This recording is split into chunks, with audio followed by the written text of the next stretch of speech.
ಬುಧವಾರ ಬೆಳಿಗ್ಗೆ ಅಡುಗೆ ಮನೆಗೆ ಬಂದ ತಕ್ಷಣ ಒಂದು ದೊಡ್ಡ ಶಾಕು. ಏನಂದರೆ ಚಳಿಗಾಲ ಇರೋದ್ರಿಂದ ಅದು ಕೆಳಗಡೆ ಒಂದು ಪ್ಲೇಟ್ ಏನು ಇಡಲಿಲ್ಲ ನಾನು. ಇಡ್ಲಿ ಉಪ್ಪು ಬರಲ್ಲ ಅಷ್ಟೊಂದು ಅಂದ್ಕೊಂಡು, ಆದರೆ ಜಾಸ್ತಿ ಉಪ್ಪು ಬಂದುಬಿಟ್ಟಿತ್ತು. ಸೊ ಅದೆಲ್ಲ ಕ್ಲೀನ್ ಮಾಡೋದಕ್ಕೆ ಅರ್ಧ ಗಂಟೆ ಟೈಮ್ ತೊಗೊಂತು. ಬೆಳಗ್ಗೆ ಈ ಥರ ಆಗಿಬಿಟ್ರೆ ಸ್ವಲ್ಪ ಬೇಜಾರೇ ಆಗಿಬಿಡುತ್ತೆ, ಕೆಲಸಗಳೆಲ್ಲ ನಿಧಾನ ಆಗುತ್ತೆ ಅಂತ. ಇನ್ನು ಸ್ನ್ಯಾಕ್ಸ್ ಬಾಕ್ಸಲ್ಲಿ ದ್ರಾಕ್ಷಿ ಕೊಡೋಣ ಅಂತೇಳಿ ಉಪ್ಪು ಹಾಕ್ಬಿಟ್ಟು ನೆನೆಸಿಟ್ಟಿದ್ದೆ. ಇವತ್ತು ಬ್ರೇಕ್ಫಾಸ್ಟಲ್ಲಿ ಇಡ್ಲಿ ಮತ್ತು ಟೊಮೊಟೊ ಸಾಗು. ಯಾವಾಗಲೂ ಟೊಮೊಟೊ ಚಟ್ನಿ ಅಥವಾ ಕಾಯಿ ಚಟ್ನಿ ಈ ಥರನೇ ಮಾಡ್ತಿರ್ತೀವಲ್ವ. ಸೊ ಇವಾಗ ಸ್ವಲ್ಪ ಡಿಫ್ರೆಂಟಾಗಿ ಟೊಮೊಟೊ ಸಾಗು ಮಾಡಿದ್ದೀನಿ. ತುಂಬಾ ರುಚಿಯಾಗಿರುತ್ತೆ, ಒಂದು ಒಳ್ಳೆ ಕಾಂಬಿನೇಷನ್. ಇದ್ರ ಕಂಪ್ಲೀಟ್ ರೆಸಿಪಿ ಇವತ್ತು ಲಾಂಗ್ ವಿಡಿಯೋದಲ್ಲಿ ನಾನು ಶೇರ್ ಮಾಡಿದ್ದೀನಿ. ಲಿಂಕ್ ಬಯೋನಲ್ಲಿದೆ, ನಿಮ್ಗೆ ಇಂಟ್ರೆಸ್ಟ್ ಇದ್ದರೆ ಚೆಕ್ ಮಾಡ್ಬೋದು.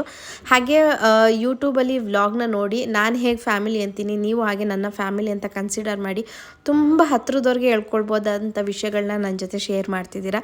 So thank you so much ನಿಮ್ಮೆಲ್ಲರ ಪ್ರೀತಿಗೆ.